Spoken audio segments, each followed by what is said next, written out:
আজকের ভিডিওটি হতে চলেছে একেবারে রোমহর্ষক।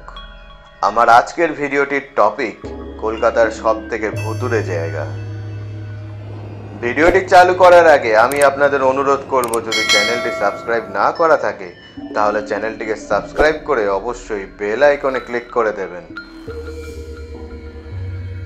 কলকাতার বাবু কালচার একদিকে যেমন মান বাড়িয়ে উত্তরণ ঘটিয়েছিল এ শহরে, অন্যদিকে রয়েছে তার বহু অন্ধকার দিকও।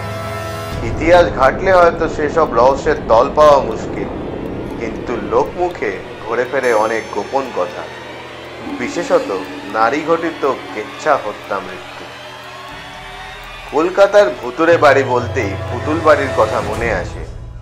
এই নামেই পরিচিত উত্তর কলকাতার হরচন্দ্র লেনের 22 নম্বর বাড়িটি। পাশ দিয়ে চলে গেছে সার্কুলার রেল লাইন।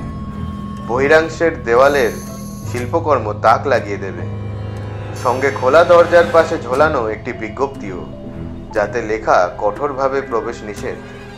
কারণ এই বাড়ির বর্তমান বাসিন্দারা একেবারেই চান না যে ভূত দেখার নাম করে তাদের বাড়িতে ঢুকে পড়ুক আগন্তুকের দল।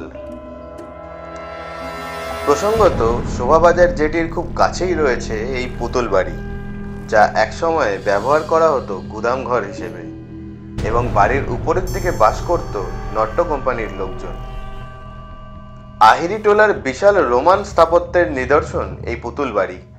এই বাড়ির উপরের তলায় নাকি ঘুরে বেড়ায় অতৃপ্ত পেতনিরা। এই বাড়িতে শুধুমাত্র নিচু তলাতে মানুষ থাকে, তারা নাকি সন্ধ্যার পর দোতলা বা তিনতলায় ওঠার সাহস পান না। পুতুলরূপী মহিলা অতৃপ্ত আত্মা ঘুরে বেড়ায় এ বাড়ির আনাচে কানাচে। তবে এই বাড়ির ভূতের গল্পের সঙ্গে মিশে আছে বঞ্চনার ইতিহাসও। গুজব রয়েছে এই বাড়িতে নাকি আগেকার দিনে বাবুরা মহিলাদের নিয়ে এসে শারীরিক নির্যাতন চালাতেন। এক বিত্তশালী জমিদার এই বাড়িতে মহিলাদের উপর নারকীয় অত্যাচার চালাতেন। অনেক সময় তাদের খুনও করা হতো। বাড়ির বারান্দায় উপরের তলার কুঠুরিতে তাদের আত্মারাই এখন ঘোরাফেরা করে। এখানেই কিন্তু শেষ নয়, মেয়েদের উপর নির্যাতনের ইতিহাস আরও আছে। পরবর্তী সময়ে এই বাড়িটিতে এক বড়লোক মনিব বসবাস করতেন। বাড়ি দেখাশোনায় কয়েকজন দাসীও কাজ করত।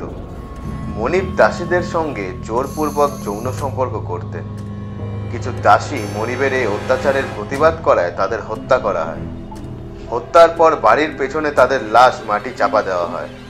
তবে এক সময়ে রাজাদের হস্তক্ষেপে বন্ধ হয় নারী নির্যাতন, কিন্তু নির্যাতিত ও খুন হওয়া মেয়েদের কষ্টকর পরিণতি জায়গাটাকে একটি অভিশপ্ত বাড়িতে রূপান্তরিত করে। পরবর্তীকালে যারাই এই বাড়িতে থেকেছেন তারা রাতের বেলায় অচেনা নারীর কণ্ঠস্বর, হাসির শব্দ, চিৎকার কিংবা কান্নার আওয়াজ পেয়েছেন। অনেকেই বাড়ির বিভিন্ন স্থানে সাদা পোশাক পরা নারীর ছায়া দেখতে পেয়েছেন। জমিদারের ইতিহাসের পর অনেককাল পার হয়ে গেল, কিন্তু আজও অবধি মাঝে মাঝে রাতে মেয়েলি কণ্ঠের অশরীরী কান্নার শব্দ শোনা যায়। স্থানীয়দের ধারণা, মনিবের এই পাপের কারণে এখনো পুতুল বাড়িতে অশরীরী আত্মার আনাগোনা। ভয়ঙ্কর এই পুতুল বাড়ি নিয়ে রহস্য আজও সবার মুখে মুখে। বাংলা সাহিত্যে পুতুল বাড়িটি নিয়ে সত্যজিৎ রায় ও লীলা মজুমদারের কিছু ভয়ঙ্কর গল্প রয়েছে। এটা কলকাতা শহরের সবচেয়ে রহস্যজনক স্থান। গভীর রাত তো বটেই, এমনকি ভর দুপুরেও কিছু অশরীরী উপদ্রব রয়েছে এখানে। তবে এইসব কথা পুরোটাই মুখে মুখে প্রচলিত গল্প কথা। ভূত আছে এরকম কোনো প্রমাণ পাওয়া যায়নি।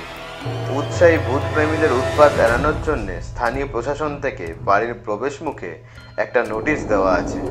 তাতে লেখা আছে কঠোরভাবে প্রবেশ নিষিদ্ধ এবং এগুলি গুজব মাত্র।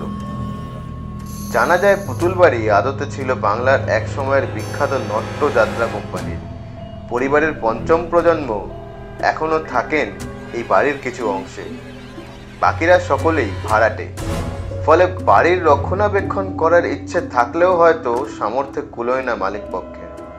প্রসঙ্গত 1992 সালের সিটি অফ জয় ছবিটির শুটিং হয়েছিল এই বাড়িটিতেই। এই বাড়িটি এখন কলকাতার একটি হেরিটেজ। সুবিশাল বাড়িটির দৈন্য অবস্থা সত্যিই মন খারাপ করে দেয়। বাড়ির দেওয়াল, ছাদ নানা জায়গা থেকে গজিয়ে উঠেছে আগাছা। দরজা জানালার অবস্থাও খুবই খারাপ। খোলা দরজার অন্দরে চোখ রাখলে দিনের বেলাতেও দেখা যায় শুধুই অন্ধকার, কেমন যেন ছমছমে পরিবেশ চারপাশ জুড়ে।